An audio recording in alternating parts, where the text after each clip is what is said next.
दोस्तों, बॉलीवुड के famous actor और कॉमेडियन जगदीप का बुधवार 8 जुलाई को निधन हो गया। बढ़ती उम्र की दिक्कतों के चलते जगदीप ने अपने मुंबई वाले घर में अंतिम सांस ली। वे 81 साल के हो चुके थे। मुंबई में उनका अंतिम संस्कार किया गया। जगदीप के बेटे जावेद जाफरी और उनके करीबी जगदीप के अंतिम संस्कार में शामिल हुए थे। वहीं बॉलीवुड के कुछ सितारे भी इनके अंतिम यात्रा में शामिल हुए।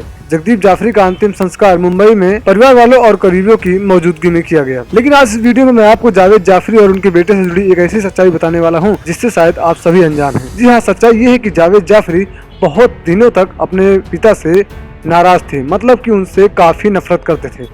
बात दरअसल उस टाइम की है जब जगदीप जाफरी को जुए की लत लग गई थी। हालांकि वो फिल्मों में काम कर रहे थे, लेकिन उनकी जुए की आदत बहुत ही ज्यादा खराब हो चुकी थी, जिसके चलते बेटे जावेद जाफरी को इनसे नफरत होने लगी थी। नफरत होने की वजह ये थी कि जावेद जाफरी उस समय पढ़ाई कर रहे थे, लेकिन जब अगला स्टैंडर्ड इनका आया तो इन्हें पता चला कि इनके पिता काफी बड़े जुआरी हैं और वो जुए में पैसे जब भी हारते थे तो उसका गुस्सा वो घर पर निकालते थे। यही नहीं, जावेद जाफरी के पिता ने तीसरी शादी भी की थी। हालांकि उनकी पहली पत्नी का देहांत हो चुका था, जिसके बाद उन्होंने दूसरी शादी की थी, जिनसे इनके 2 बेटे थे, जावेद जाफरी और नावेद जाफरी। लेकिन जुए की लत के बाद हद तब हो गई जब जगदीप जाफरी ने तीसरी शादी कर ली। पत्नी और बच्चे की होते हुए भी जगदीप ने तीसरी शादी की और तीसरी शादी से भी इनकी एक बेटी हुई। जब इन्होंने तीसरी शादी की थी तब शायद किसी को ज्यादा जानकारी नहीं मिली थी, लेकिन जब बाद में जाफरी परिवार को इस बारे में मालूम पड़ा तो सबसे ज्यादा जावेद जाफरी नाराज हुए और ये अपने पिता से नफरत करने लगे थे।